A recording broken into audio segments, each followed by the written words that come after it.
వెంకటేశ్వర స్వామి కొలువైనటువంటి తిరుమల తిరుపతి తెలియని వాళ్ళు ఎవరుంటారండి? అటువంటి తిరుపతిలో మనకి గంగమ్మ జాతర జరుగుతుంటే మేమైతే ఇలా స్టార్ట్ అయిపోయాము. అదేంటో నాకు తెలీదు కానీ ఎవ్రీ ఇయర్ కూడా గంగమ్మ జాతరకి నేను మిస్ అవ్వకుండా వస్తూ ఉంటాను.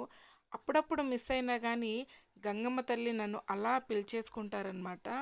సో మేము ఈ ఇయర్ కూడా నేను వెళ్తానో వెళ్ళనో అనుకున్నాను. బట్ చూసారు కదా, నేనైతే వెళ్ళి చాలా బాగా ఎంజాయ్ చేశాను. సో మేము చిన్నప్పటి నుంచి అక్కడ ఉన్నాం కాబట్టి నాకు గంగమ్మ జాతర గురించి ఫుల్ అవగాహన ఉంది. అలాగే మేము చిన్నప్పటి నుంచి కూడా వేషాలు వేసుకునే వాళ్ళము. సో వేషాలు వేసుకున్న తర్వాత ముందుగా అయితే వేషాలమ్మ టెంపుల్కి అయితే వెళ్ళాలి. అక్కడ అమ్మవారిని దర్శించుకున్న తర్వాత మనము గంగమ్మని దర్శించుకోవాలన్నమాట. సో ఆ రోజు మగవాళ్ళందరూ కూడా ఆడవేషం వేసుకొని వస్తారు, అమ్మవారి వేషం వేసుకొని వస్తారు. ప్రతి ఒక్కరూ కూడా చిన్న పెద్ద అని కూడా లేకుండా ప్రతి ఒక్కరు కూడా వేషాలు వేసుకొని వస్తూ ఉంటారు, అమ్మవార్లని దర్శించుకుంటూ ఉంటారనమాట. ఇప్పుడు తెలుగు 2 రాష్ట్రాల్లో కూడా గంగమ్మ జాతర అంటే తెలియని వాళ్ళు ఎవ్వరూ లేరు.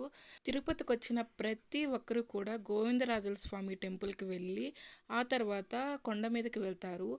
అలాంటప్పుడు మీరు అక్కడ పక్కనే ఉన్నటువంటి గంగమ్మ టెంపుల్ని కూడా ఒక్కసారి విజిట్ చేయండి. మీకు చాలా అంటే చాలా బాగా అనిపిస్తుంది. అమ్మవారి దగ్గర ఏదైనా మొక్కుకొని కానీ మీరు వెళ్ళి నెక్స్ట్ టైం అది కోరిక నెరవేరిన తర్వాత వచ్చి అమ్మవారికి సారె పెట్టచ్చు. అలాగే ఏదైనా వేషం కూడా వేసుకోవచ్చు. సో మీరు అనుకున్నది అనుకున్నట్టు జరుగుతుంది. అంత మహిమ గల అమ్మవారు అనమాట. మేము ఎన్నో సంవత్సరాల నుంచి చూస్తూ ఉన్నాం కానీ ఇంత క్రౌడ్ అయితే మాత్రం ఎప్పుడు రాలేదు. ఈ సంవత్సరం చాలా ఎక్కువ క్రౌడ్ వచ్చారనమాట. చాటింపుతో మొదలయ్యి జాతరతో ఎండ్ అయ్యేటువంటి అమ్మవారి జాతర చూడటానికి చుట్టుపక్కల ఉండేటువంటి ఊర్ల వాళ్ళే కాకుండా ఎక్కడెక్కడి నుంచి కూడా అమ్మవారిని దర్శించుకోవడానికి మన తిరుపతికి అయితే వస్తారండి.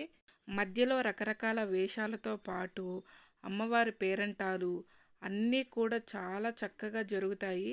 లాస్ట్లో జరిగేటువంటి అమ్మవారి చెంప నరకడం కార్యక్రమం అయితే ఇంకా చాలా బాగా జరుగుతుందండి.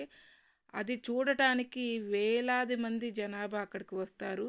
సో ఆ బంకమట్టి కోసము చాలామంది చాలాసేపు కూడా వెయిట్ చేస్తూ ఉంటారు. ఆ బంకమట్టి తీసుకువెళ్ళి మనం కానీ వాటర్లో కలుపుకొని తాగితే ఎటువంటి అనారోగ్య సమస్యలున్నా తీరుతాయని నమ్మకం ఉంటుంది. అలాగే విభూదిలాగా పెట్టుకున్నా కానీ నుదుటిన చాలా శుభం జరుగుతుందని ఒక నమ్మకం ఉంటుందండి. అందుకే ప్రతి ఒక్కరూ ఆ ఘట్టం దాకా వెయిట్ చేస్తూ ఉంటారు.